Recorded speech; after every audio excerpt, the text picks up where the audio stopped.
Hello? Hello? Hello? Hello? Hello?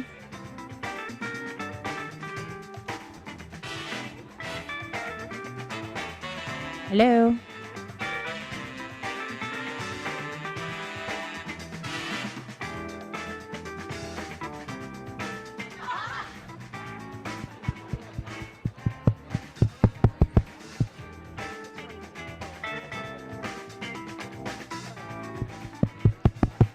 Hello? Hello?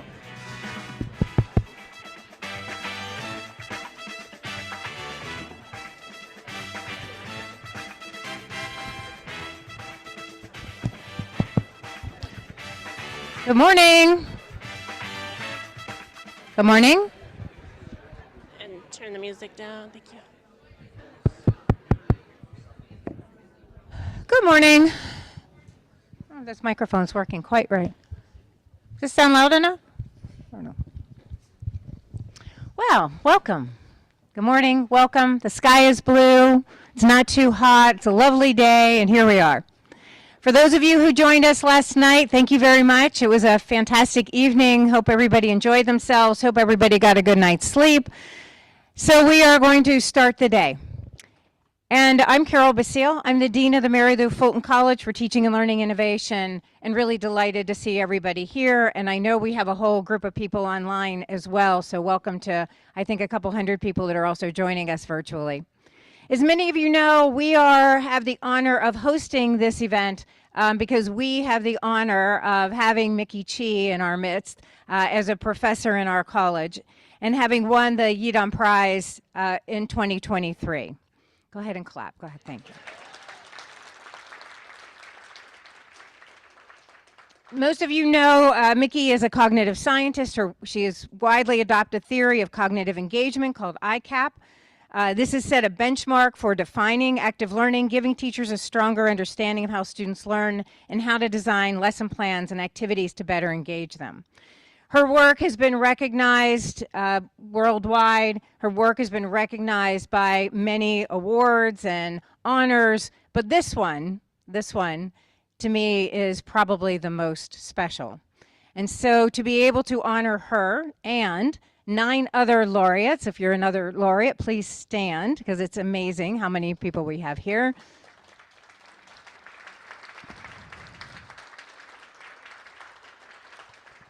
All of this work is indispensable, it's inspiring to us, and we're thrilled to have everybody, and you will meet all of these laureates as the day and a half go on, because all of them, I believe, are on panels or will be speaking at some point. So when it was announced that Mickey would be and receive the 2023 Yidan Prize for Education Research, Michael Crow had this to say: "We are woefully behind in new learning innovations, just as the need for accelerated learning outcomes increases. And Mickey's work as a thoughtful creator of new concepts of learning should help our species adapt to the challenges of further technological enhancement of all things that we do. She's a transformative thinker." President Crow said this about Mickey, but we could say this probably about everybody who's in this room, in terms of the work that people are doing, your interest in all of this work, that we are looking for transformation, and that is really the most important thing we can be doing right now in this time. Michael Crow could not be here today, but he does send a message, and we'll play that now.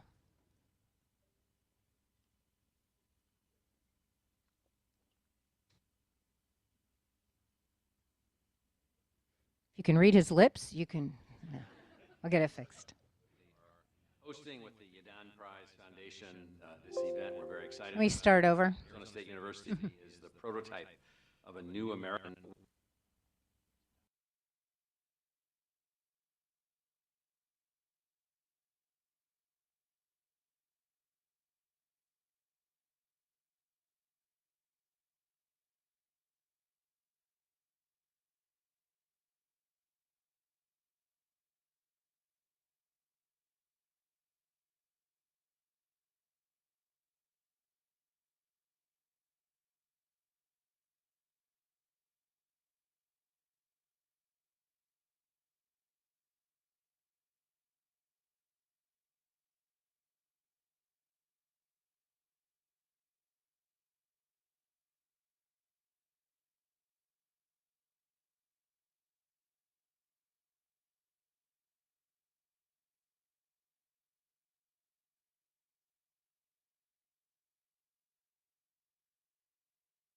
learning, to build an entire institution around the notion of human potential, the entire notion of the aspiration of what human beings as a species could really do versus what we've been able to do, and it's been a lot, but not enough. And so, we're just deeply, deeply committed to the process of continuous change in education, continuous change in the way that we learn, continuous change and innovation in the way that we solve problems, the way that we work together. We designed, built, and launched the Global Futures Laboratory with a college with 5 new schools in this college on the future of conservation, the future of innovation, the future of the ocean, and the notion of building the math tools for managing complexity and so forth and so on going forward. The Yidan Prize has done an outstanding thing of highlighting the central notion of innovation in education as being critical to our species' ultimate success and thriving in every possible way. So we're very excited that you're here, very excited that you're engaging with us in this whole notion of increasing access, increasing quality, increasing learning and teaching outcomes at scale. And so we're just very excited that you can be here. Just want you to enjoy the conference and to enjoy ASU and Arizona. Thank you.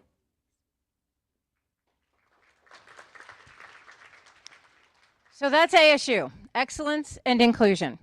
Innovation is critical, right, to our species' ultimate success and thriving, a sense of urgency about scaling the delivery and benefits of education, and a commitment to turning into the wind to face the future. That's what I hope we can do together over the next day and a half, turn squarely into the winds of change to face the future for teaching and learning. Squarely face the accelerating changes in technology and demography and our physical and social environments that will surely shape our futures in ways that are profound as they are unpredictable.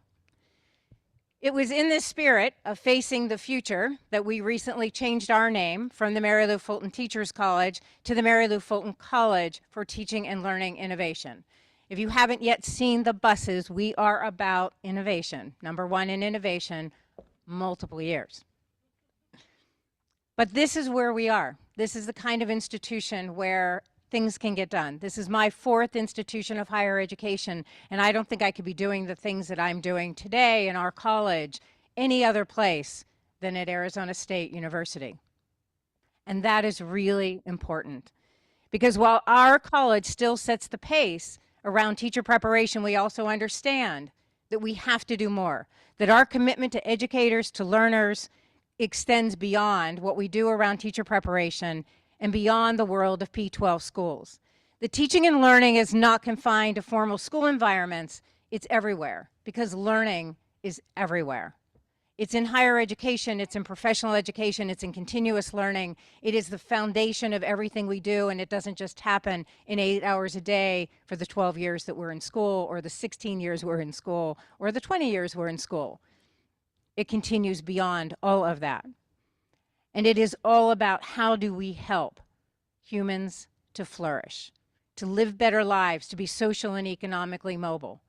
That is the point of what we're doing, all of us in this room today. Our college seeks to bring people and ideas together to make education systems work better for learners, education, and communities. When I became a dean almost 15 years ago, which like gets stuck in my throat a little bit, I said to people, we are not going to be about projects, programs, and activities that come and go, that we have to start to think about the structures and the systems of our education system, because things have to change. Things are changing.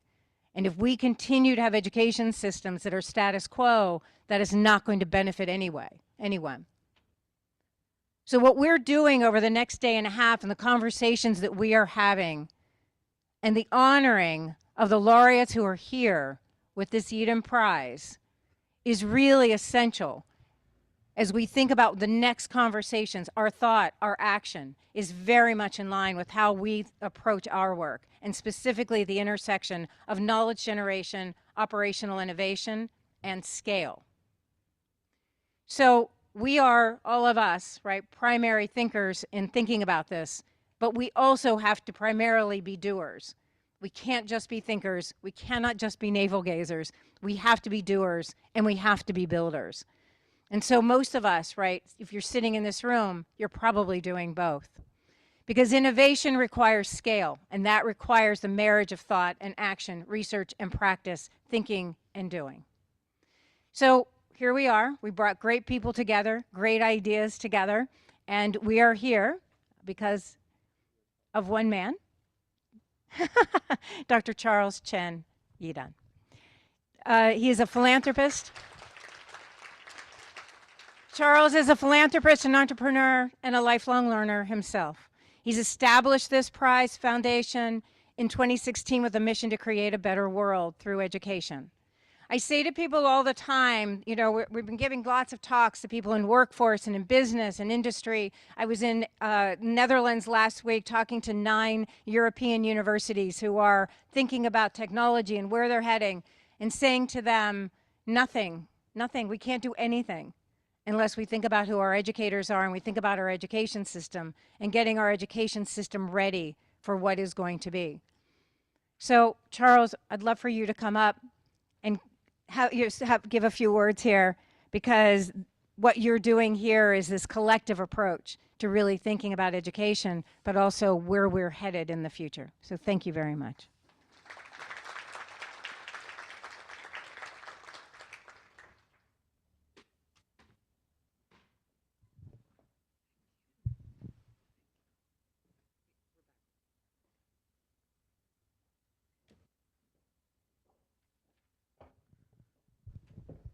Morning. I think thank you for President Carole for sharing the video message. And dear Dean Carole Basile, esteemed guests, partners, colleagues, and friends, welcome to our 2025 Yidan Prize Conference, Meeting the Future of Teaching and Learning. It's an honor to bring this conference to you with Maynard Fulton College for Teaching and Learning Innovation at Arizona State University.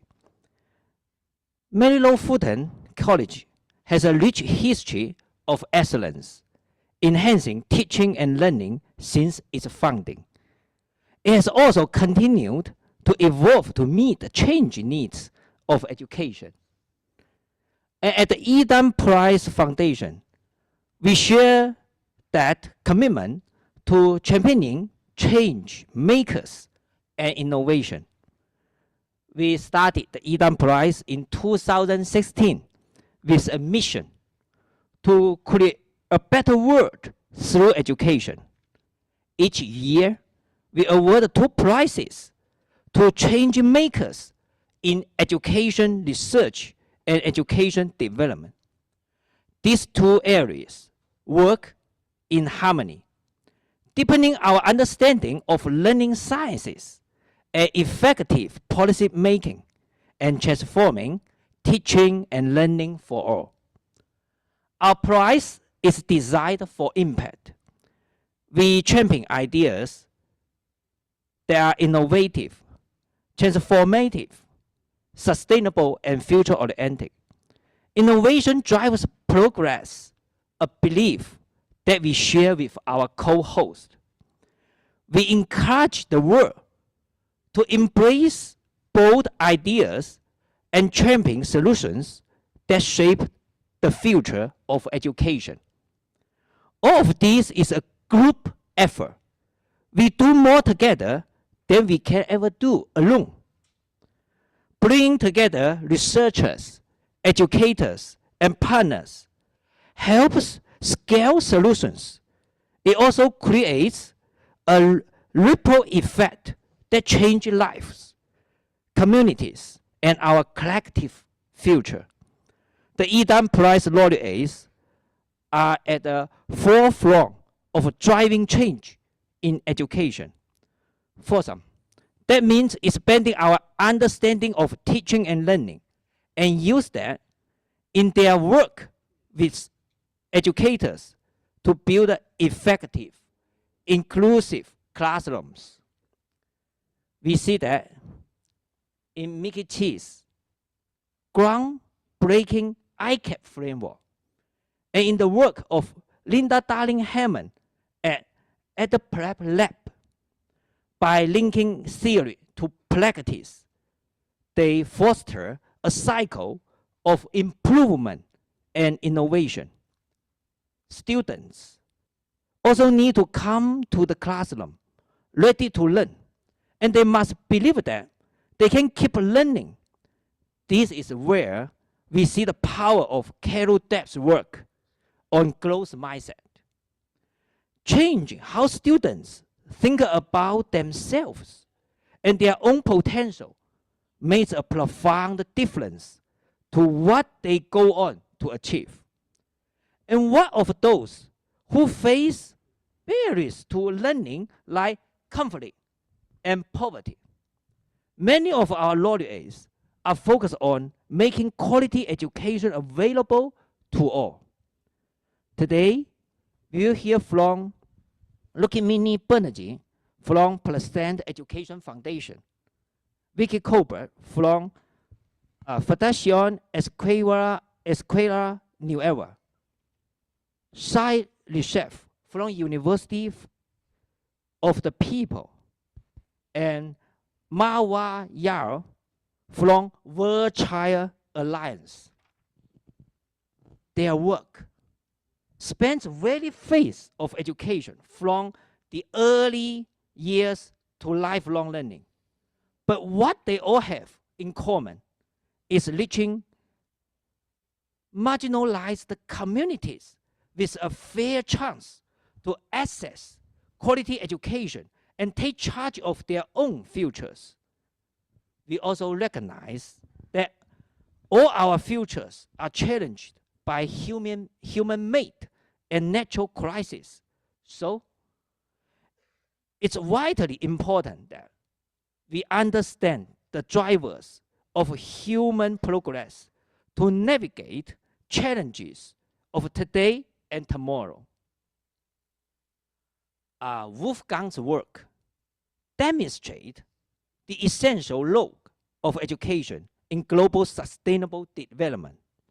His models make a powerful case for investing in education as an absolute priority and keeping it at the center of our efforts to tackle climate change. Our work is only possible through collaboration with our Yidan Prize laureates, their teams, and the wider education world. That's why events like these are so important. Today's education system developed in the past is working at present and has to cope with the future. To ensure its relevance, we must continually reflect on its past success and failures, assess its current performance, and envision its future form. The widespread application of ChatGPT, DeepSeek, and the like serves as a stark reminder of AI's disruptive and transformative potential in education. Disadvantaged AI tools are capable of generating innovative research ideas, outlining detailed research plans, and composing in-depth research papers. While students instantly love these chatbots, and teachers need more time to catch up with it. This marks a rough start of an uneasy process of change. Despite the turbulence, I remain confident in our ability to navigate these changes. After all, AI is reshaping the future in profound ways, and education's core mission is to equip the next generation for the future. With determination, we can find solutions to educate with AI. Clearly, AI presents a unique opportunity to realize long-held aspirations for personalized learning, true education quality, and act as a lifelong learning companion. The potential of AI in education is immense, and we must harness it fully. And that's why the theme of meeting, the future of teaching and learning, has never been more urgent. Events like this have the power to bring together bright minds from across sectors and disciplines. And we can also share, exchange, and spark new ideas. In that spirit, I encourage you to make the most of the place and open house to start a conversation. Wherever we come together, we can make waves that extend far beyond this room. Together, we work towards a brighter future for all. Thank you.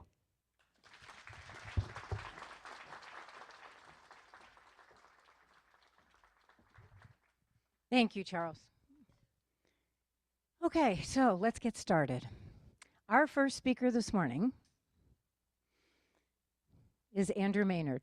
Andrew is a professor in the School for the Future of Innovation in Society. His work focuses on successfully transitioning to a future where emerging technologies have the power to fundamentally change every aspect of society. Those of you who are on Substack, if you're not on Substack, you should, so I'm going to make a plug for his Substack. It is fantastic. And so if you want to be challenged, if you want provocative, this is Andrew. Thank you very much. I think You've got a mic. I need the clicker. Is there a clicker around here somewhere? Yes. So first of all, thank you so much for that introduction, Carole. Yes, you asked me to be provocative, and hopefully I will be provocative. But before that, I just want to say thank you for this invitation. This is such an honor to be able to speak to you here. Thank you, Carole. Thank you, Charles, for everything you do here. And thank you for that wonderful introduction, because that's going to mean that what I say is maybe not quite as provocative as I thought it would be with the framing with artificial intelligence. Nevertheless, I want to get you thinking as you start through today and tomorrow about what the future looks like from a learning and educational perspective, especially in the light of emerging and transformative technologies, specifically artificial intelligence. So I was given this rather grandiose title, What Does the Future Look Like? And of course, nobody knows what the future looks like, but we can actually begin to work out what the boundaries around where we're going might be and how we respond to that. So I want to do that to start off with two framings about how we might think about transformative emerging technologies. And even though I refer to technology here, I'm really going to focus on artificial intelligence and how it's transforming everything. But before I get to this, I really have to say that I truly believe we were in one of the most transformative points in human history. Now that sounds incredibly grandiose, and I'm sure that every single generation that's come before of us has said we are living through some of the most transformative times ever. But I think we're at a pivot point now in human history as we begin to develop technologies that can mimic and emulate what fundamentally makes us us, that we've got to reevaluate who we are, what it means to be human, what it means to thrive as a human. And so I'm going to be touching on that as I go through these slides. And I want to start off by creating a broad framing here, then get specifically into three questions, three provocations around the future of AI and learning and education. So part of that framing, the first one is asking, what is the connection between technology, innovation, and what we do? Now, of course, if you look back over the last 20 years or so of human development, there has been a really deep coupling between technology innovation and what we do. In fact, pretty much everything we can do these days is a result of previous innovations. This has been an incredible driver of human progress and human flourishing.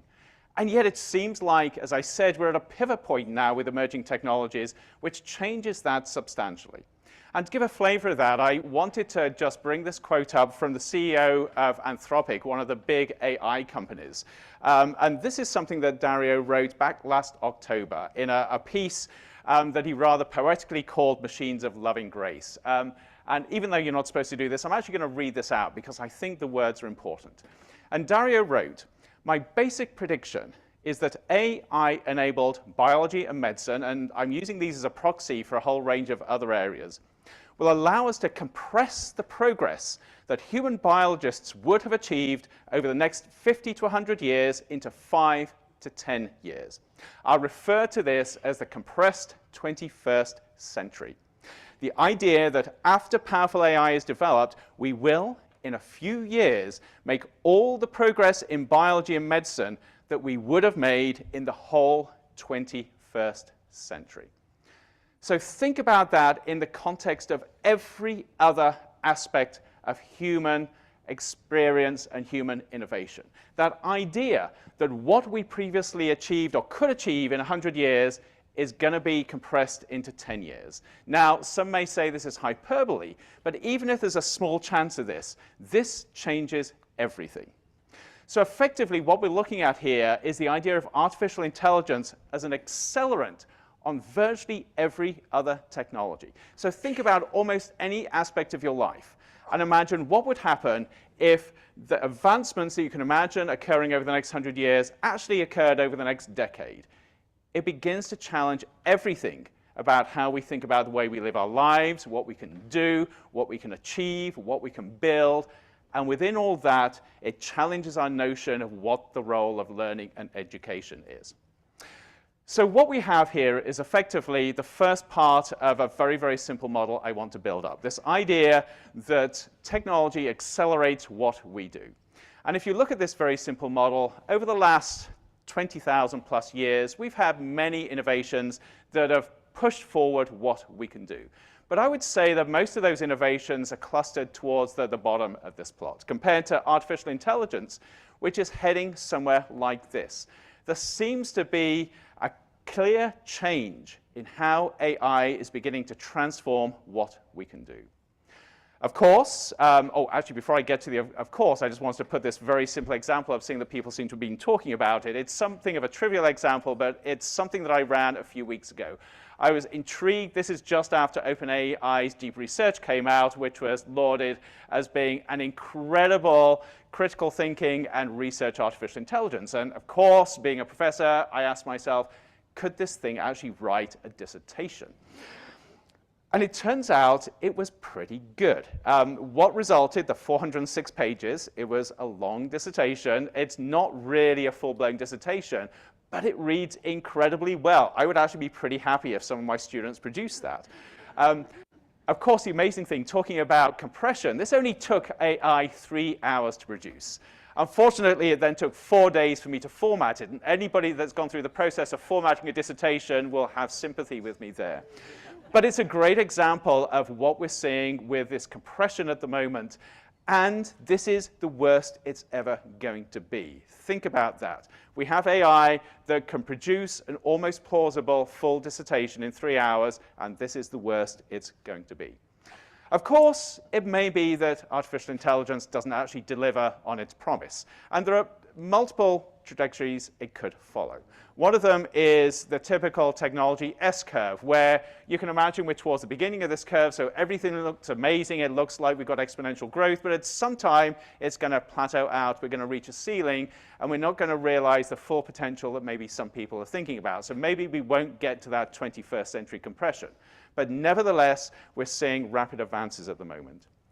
Or it may be we actually have a crash and burn, a hype crash, where actually we discover that despite all this excitement, it's really just hype. The AI emperor actually has no clothes, and one day we're going to find out. There are plenty of people writing about this. I actually think it's a possibility that we have to take seriously. Or we could be looking at something like this.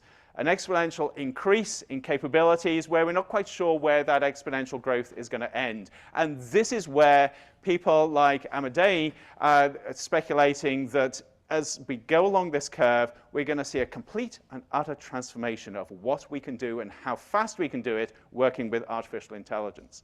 And even if there's only a 1 or 2% of this exponential growth, I think it behooves us to think about how that changes how we see the world and how we see our place in the world with what we can do. So that's one aspect of this model.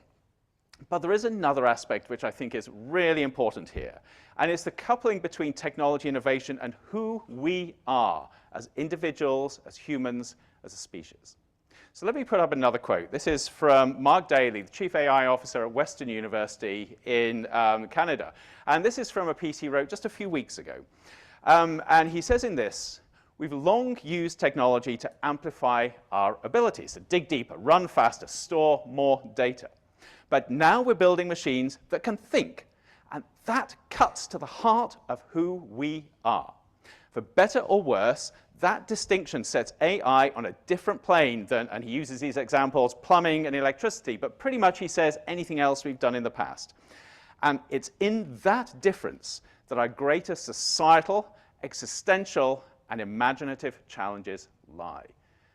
So let that sink in. We're not now just looking at technologies that accelerate what we do. We're looking at technologies that potentially transform who we are and challenge our understanding of who we are. If we ignore this, we ignore the critical role of learning and education in a world where the fundamentals of what makes us human are being challenged. So you go back to where I started with looking at the acceleration of what we do with technology. You can now put another axis on that, which looks at transformation of who we are. And again, putting those previous technologies on, to a certain extent, there have been many technologies that have inched along who we are. They've changed how we think, how we see the world, how we interact with others. But I think we're beginning to see now, because of what AI can do, because of the way it emulates things that we thought were uniquely human, it ends up in this top right quadrant, where not only does it accelerate at a massive rate what we can do, but it begins to fundamentally challenge who we understand ourselves to be. That potentially puts us into existential crisis. It also opens up incredible, tremendous possibilities. But we've got to intentionally work out which way we're going to go with this. And I just thought this, I'm not going to talk about this, but I did just want to add, there is actually a third axis here, which is alteration of technology of where we live, effectively planet Earth. And again, you can see that AI is also accelerating this in a very different way. So when we begin to look at this big model, we have to think about not only how AI is accelerating what we do and changing who we are, but also how it's altering where we actually live. But as I said, that's a story for another day. I just want to focus on this, just to give you a little teaser. Somebody mentioned the Substack. I believe it might appear there. But you look at this, and you look at this model and where AI seems to be pushing us. One of the really interesting and important questions is, what does this mean for learning and education? How does this challenge and change how we think about what we do, what we consider to be important, the role of learning and education in society, and what it means to be human in an age of AI? So to address that, I want to come to my 3 provocations. But before that, I think we need to get back to basics and ask a really simple question. Why learning and why education? And of course, I realize I'm standing here in front of an audience that are going to be looking at me and saying, are you kidding? We all know why we have to learn and why education is important. And yet, and this is the physicist in me coming in, I think it's always important to go back to first principles and make sure we truly understand why we're asking questions and thinking about things. So again, I'm going to embarrass myself here. So I work a lot in education and technology. It's not the only area I'm working in, but as I said, I'm a physicist, which means I'm incredibly naive. And that's my get-out clause when you look at this and think this is just unbelievably naive, but I think it's a useful way of thinking about things. So you think about what makes us human. What gives us the abilities that we have to actually build the world around us and create the world around us and create these technologies which actually add to human flourishing. And I would say there are some things that are important here. It's our innate curiosity. It's our imagination. it's our creativity, and it's our ability to pull all of those together to problem solve. We are, as humans, innate problem solvers. We have evolved this ability to imagine the world as different to how we see it in front of us and to plot a pathway between where we are now and that future we can imagine. And that is, in essence, the heart of problem solving. We see something that isn't quite how we want it to be, and we change things. So this is a useful way of thinking about what makes us human, because ultimately it's all about value creation. Using those innate abilities, we have this ability to create value, however you want to define that value, whether it's personal value, whether it's social value, whether it's fiscal value, or whatever. But what we do is we create value. And we do that in part through our innate ability. Even if we didn't have any formal learning or education constructs, we would still do this. This is part and parcel of being human. It's within our DNA. So we have this innate ability to problem solve. But with learning, we accelerate that. So as soon as you begin to take those innate abilities and extend them, enhance them, train them, you begin to create the ability to enhance value creation. But then, of course, as you begin to formalize that, as you find ways of actually teaching people and training people how to harness those innate abilities, you accelerate that ability to create value through many different forms of education. So as I said, this is very simple, this is very naive, but at the same time, it's a useful way of thinking about why learning is important, why education is important. It enables us to create value within society, within our own personal lives, that we wouldn't otherwise be able to create. So if that's the case, what happens when we throw artificial intelligence into this mix? What happens when we throw in a technology that can seemingly do everything humans can do, but better, or maybe one day will do? So what happens when these technologies are better at problem solving than we are? What happens, and this is not now, but sometime in the future, when they possibly can emulate human curiosity or imagination or creativity? And even if they can't do this in reality, they can actually emulate that idea of imagining a future that doesn't currently exist and charting a pathway between here and that future. And I say we're looking at potentially the future of this, but already people like Sam Altman have said this is the year of agentic and AI. And what does agency mean if it doesn't mean imagining the world as it isn't and charting a way to actually get there? So now this is a challenge that we face. If being human is about all of these things and we elevate those aspects of being human by creating learning environments, by creating formal educational approaches and pedagogies, what happens in an age of AI when machines are actually better at all of this than us? That, to me, is a profound question. And it's a question that is incredibly urgent. If this is going to happen in the next 2 to 5 years, we need to get our skates on to try and work out how we are going to navigate this. And that leads me to my 3 questions or 3 provocations. So the first one, again, getting back to basics, is that question of what actually does it mean to be human? Because if we don't go back to what is fundamentally important to being who we are and being the society we are, it is very hard to create ideas about the role of learning and education in society that are actually going to lead to human flourishing. And in fact, even more basically, you can't talk about human flourishing if you don't know what it means to be human. It seems to be fairly obvious. So what does it mean to be human? I'm sure if we asked everybody in this room, we'd come up with some very, very different answers. But I suspect that we'd see at least some of these things. The idea of having curiosity, being ingenious, having some aspect of love in our lives, kindness, agency, hope, wonder, intelligence, compassion, creativity, empathy, and this ability to problem solve. All of these things are things that people tend to think about when we ask, what does it really, truly mean to be human when everything else is stripped away? But you look at that cloud of words or attributes, and it asks the question, or it begs the question, how does emerging artificial intelligence threaten those?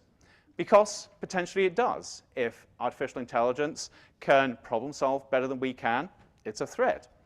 If AI chatbots can express empathy, even if it's simulated empathy, better than we can, is that a threat? The number of people now that are relying on AI to actually address their loneliness and make them feel good is accelerating. is that a threat to what it means to be human or not? I think we need to think about these things really carefully. On the other hand, where are the opportunities? Because you can't just see this as a threat. If you have artificial intelligence that emulates these basic things that make us human and can potentially enhance them, how can we be better people through working with AI? And that leads to a challenge. And that challenge to me is this question of how do we center what it means to be human in learning and education in a future where technologies can emulate much of what makes us us. And I put this up because I don't think we can bury our heads in the sand here. We are going to have machines, we are going to have technologies that can emulate many of those things that we think are unique to us. And we've got to ask ourselves, what does it truly mean to be human? And what is the role of learning and education and educators in that future where machines have these capacities? At the moment, I don't think we're grappling with that anywhere near enough. So on to the second provocation. And this goes on to that idea of value creation, which I still believe is so important to human society. How do we actually create value for ourselves, for those around us, for society as a whole? So what does value creation mean in a future where, and this is where I get really controversial, intelligence is, in inverted commas, free? So I probably have to explain what I mean here. This is where I'm probably going to get some people riled up a little. There may be time for questions. If I time this right, there won't be, so I can disappear before anybody actually collars me. But if you think about our learning and education model at the moment, and this admittedly is a little simplistic and a little cynical, but it goes something like this. You have a student, they or somebody else pays some money to somebody else, usually an institution, somewhere like ASU, and for that money, they get learning, they get education. It allows them to create value through that process. And of course, there are lots of complexities here, but ultimately, money flows because we live in a market economy. I get paid because somebody is paying for their education. We have a system of intelligence, effectively, where intelligence is held by a minority, an elite. And that intelligence is given out to other people through the exchange of money, when it really comes down to brass tacks. That's how the system works. It's how it's worked for a long, long time. But what happens when you have an alternative system, where a student looks at the existing system and says, why am I spending all of that money on my education? Why am I paying those college tuition fees when for just a few cents, I can work with artificial intelligence, and I get my learning from AI, and I create value that way? This is what is meant by intelligence is free. It's not my term. It's actually Mark Daly's term, who I mentioned earlier. And it's not really free, because if you look at behind this, there's a whole massive infrastructure of how billions of dollars are being put into AI systems and data centers to actually create the illusion of free intelligence. But nevertheless, we are effectively looking at a future where anybody, almost anybody, can have access to mind-bogglingly intelligence in their pocket, on their iPhone, on their computer, that can actually help them learn and create value in ways that are either comparable with what we can do in institutions or can actually exceed that. So what do we do in this future? We may not like it. We may be ideologically opposed to a model like this, but this is the reality we're heading toward. How do we actually wrap our heads around this? So this, then, is the challenge, I think, that comes from this. What skills will students need to create value in a future where intelligence is effectively free? And what roles, if any, that's a little controversial, what roles, if any, will human educators have in this future? I would like to think that humans have actually got a major role here. But I think that that role, or those roles, are going to be very, very different to the roles we've seen in the past in educational circles. And we've really got to grapple with this, because if we ignore this, we're going to find that people look at the institutions and say, I cannot see the value I get from them, and they're going to look instead to machines. And that leads to the third provocation. Again, looking at value, but I want to extend that concept of value. And I want to ask the question, how will we equip future generations to create meaningful value? And here, I haven't put specifics on what I mean by value here, simply because value is different in multiple different contexts. But I think as we think about value creation, we've got to think about what is meaningful. What is meaningful to an individual? What is meaningful to their close-knit community? What is meaningful to the society that they're part of locally? What is meaningful to national and global society? And we've got to grapple with what meaningful means in a future that is dominated by advanced technologies, including AI, but not just AI. So one way to think about this is going back to that idea, that very simple, somewhat naive idea of what being human is about, that idea of we have this innate curiosity, imagination, creativity, this ability to solve problems, and the challenge of what do we do with all of that when machines do everything we do better? Well, I think one way of thinking about this is asking ourselves, instead of asking ourselves, how do we deal with that challenge, ask ourselves what happens when we put those together. What can AI plus people do? So instead of being human in a world that is challenging us because it's an age of AI, what does it mean to be human in an age of AI where we co-create together? That, I think, is an incredibly exciting possibility. And it leads to this challenge. How do we create learning environments that leverage both human and artificial intelligence to unlock potential and create value in all its many forms?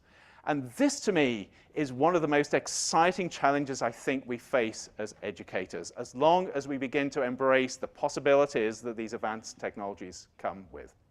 So those are my 3 provocations, but I did want to leave with a couple of final thoughts that begin to pull this together and give a broader context. So the first thought, and this is really embedded in the research that I've been doing for decades now around technology transitions, where we look at how society can actually successfully move through an advanced technology transition. And that is, we can't stop the march of innovation.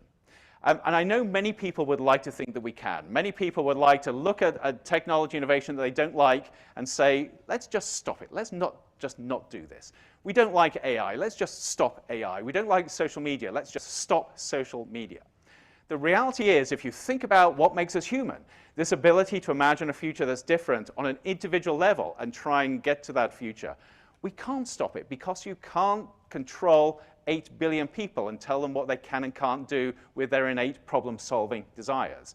So we cannot stop the march of innovation, but we can guide and steer it. That is incredibly impossible. We cannot stand here like King Canute on the shores of the sea and say, I don't like you waves, I want you to stay there.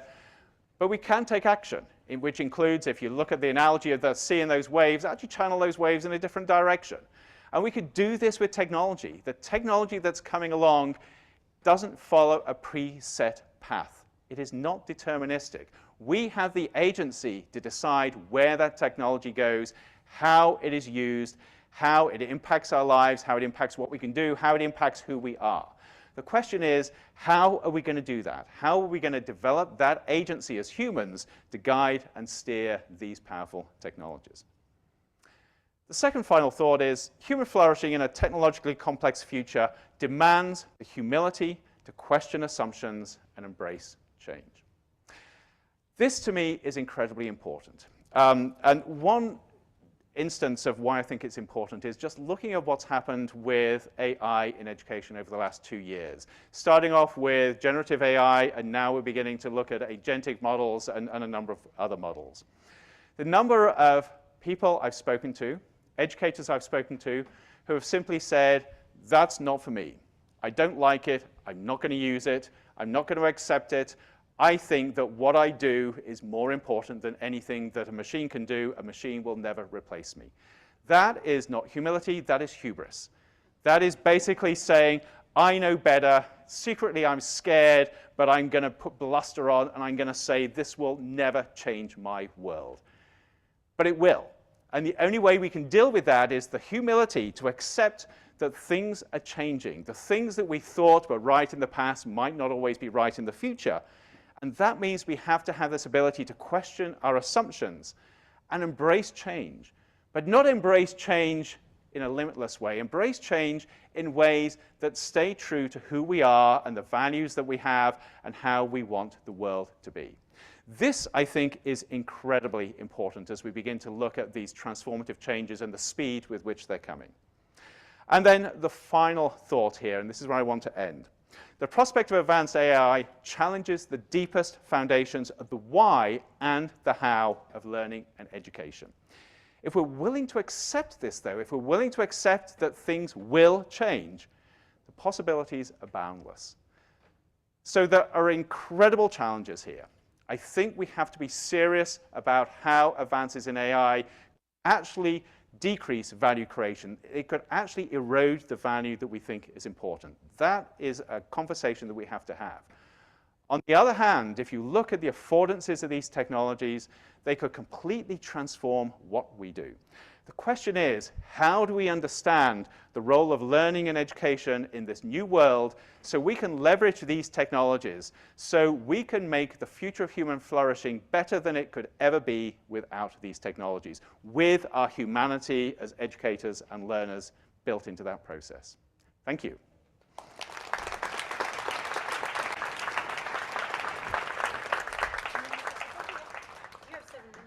Ah, I've got 7 minutes. Somebody's got to just corner me.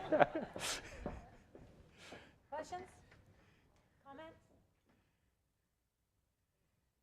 Who are we going to go for this? Go ahead, Heather. Hi, I'm Heather Simpson with Room to Read. So good to meet you. One of the things we're trying to grapple with is we do a fair amount of work with coaching teachers, and our coaches go in and do classroom observations and then spend time with teachers to give feedback.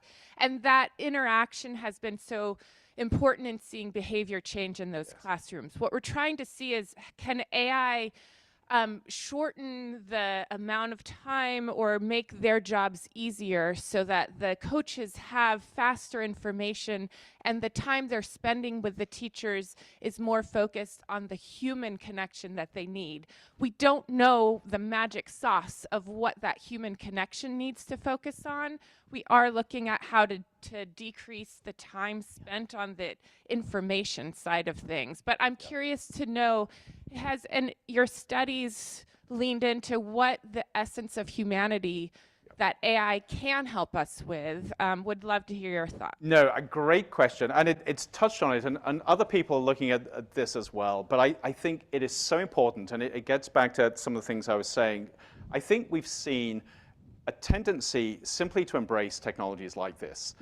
Without thinking about, as you said, either the secret source of teaching and learning and that human interaction, or thinking about what we're actually trying to achieve in learning environments. And so you must have all come across the instance where somebody comes up with the latest, greatest technology and just slaps it onto the classroom. Never works particularly well. So I think that that idea of recognizing that there's something that we probably don't fully understand yet with those human interactions that we need to sort of make sure we don't lose, and then having the agility and the ability to ask, well, once we've understood what's important there, what is critical, what is exciting from a human perspective, how can AI be used in creative and innovative ways to enhance that, rather than somebody bolting something on that actually doesn't help it at all? And that, to me, is a critical part of the question, and I'm not sure we've got that far yet. And it gets as well to the question, you're getting me sort of in an area that I actually get quite passionate about. When it comes to learning, I think we always have to think, and I'm speaking to the choir here, we always have to think about what are we trying to achieve with the student in front of us and the group of students in front of us. And if we can achieve that with, say, a pencil and a piece of paper, that's what we do. If we can achieve it better with another form of technology or another tool, that's what we do. If we can achieve it even better with artificial intelligence, that's what we do. But if the introduction of a new technology actually decreases our ability to do what we're truly trying to achieve, we shouldn't do it, or we should do it in a different way. We have a question over there, and then we're going to take this one. So over there. Thank you, Andrew, for your presentation over here. Thank you. Yeah. So I love the model that you had there.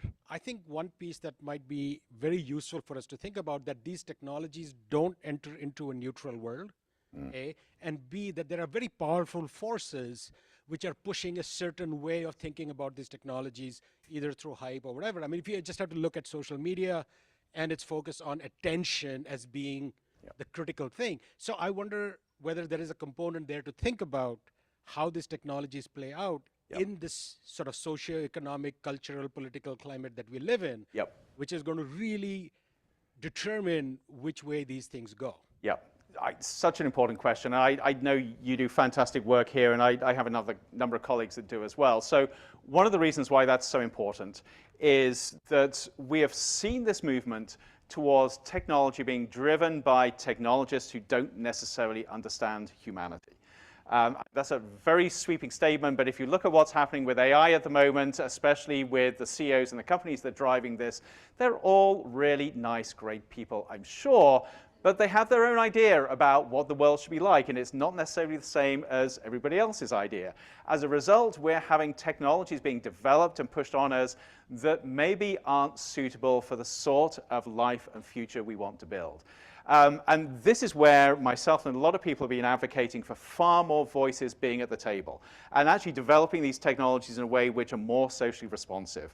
And I think if we don't, we end up running into very severe problems. So the two parts of the answer to that question are, we need to think very, very critically about the complex systems that these technologies are coming into that are looking at the societal side, the geopolitics side, the economics, and everything else. And we need to be cognizant of where those externalities are beginning to actually craft and shape how we're exposed to these technologies. And we need to be able to see through that so we can see how we can truly use these technologies to enhance what we do, and we can make sure that we have a voice in the process of where they go. Hi, yes, this is Tony Chen. I'm on the board of Yidan Prize Foundation. I want to make 2 points. One is on the first point about integrating humanities into AI and education. I certainly agree with that. You know, I'm old enough to remember when edX and Coursera was going to completely eliminate all the university. Well, we're still around, okay? So when I was a student, we have a distance learning. This is at Stanford. So people call in. Stanford is still around, okay? So let's be a little cautious and be realistic. I encourage everybody to read the book by Kai-Fu Lee. You know, it's called AI Superpowers. In particular, it talks about this aspect. Yes. What it is that AI can do that human cannot do, and vice versa. That's the most important thing. Let me give you a personal anecdote. So one of the pioneers of AI is Demis Hassabis, right? He won the Nobel Prize last year in chemistry. This is for deep AlphaFold. Yep.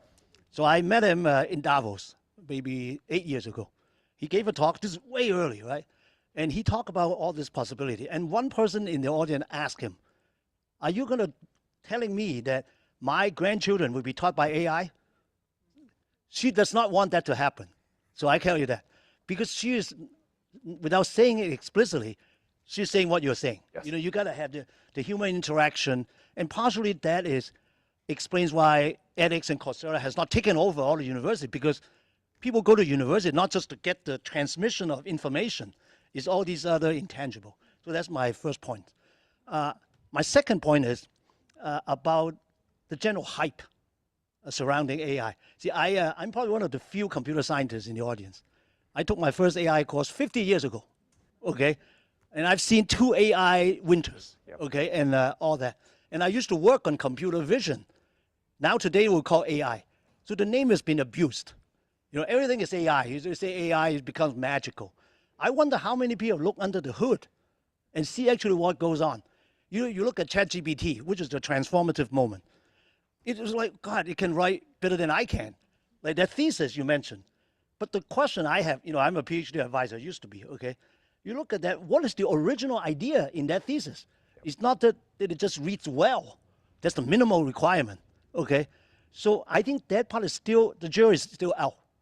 I encourage everybody to read about the saying of Yann LeCun, who's one of the Turing Award winners from 2 years ago, and the writings of Roger Penrose, who's a physics Nobel laureate. And they have made very informed, intelligent comment on this particular point.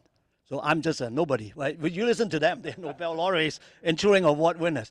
In other words, what they're saying is, all this hype about AGI, you know, artificial general intelligence, there's not much evidence for that. It's not that it's not possible, okay? You remember, you pay attention to who is saying that. It's always like fusion, you know? is always 5 years from now. Fusion is always 30 years from now, okay? So you have to be careful about what it actually means. What's the definition of AGI? Right? You can say Wall Street has a different view than the fundamental scientists. Let me just say that. Thank you very much. Thank you. Thank you. Thank you. So Charles, thank you for getting us started, for creating the essence of why we're here and what we're doing. Andrew, thank you for getting us started, giving our first keynote. I'm going to introduce Betty G, who is going to lead us through the rest of the day. Betty is an associate dean in our college, and honestly, she has been like the brains behind making all of this happen with our team, and so a lot of this is owed to her. She's going to be our MC for the rest of the day, and so we are now, I think, going to take a break. Do you want to, you can tell them what's next? Thanks, Carole. And I actually just would like to say briefly, would those of you who've been on the organizing team please stand up? Because we have just had an incredible group of people. ASU people, Yidan people, please stand. Let's have a round of applause for the organizing staff. They have been amazing in getting all these folks together from around the world. So thank you so much. I told Paul earlier, all I did was sit in meetings mostly during this planning process. But as Carole said, for those of you who don't know me, I'm an associate dean in Mary Lou Fulton College, my associate dean for scholarly advancement. My role today will be basically to make sure that we try to stick to the schedule and hopefully to make sure that you know what's going on. So it's not too different from what I do on a daily basis. So we have a 15-minute break. We're going to get back together at 10:15 for our first panel of the day. So we do have refreshments still, coffee, so please partake, and please be back in your seats at 10:15 when we'll kick off our first panel. So thank you, and thank you again, Andrew, for a wonderful keynote. All right, thank you.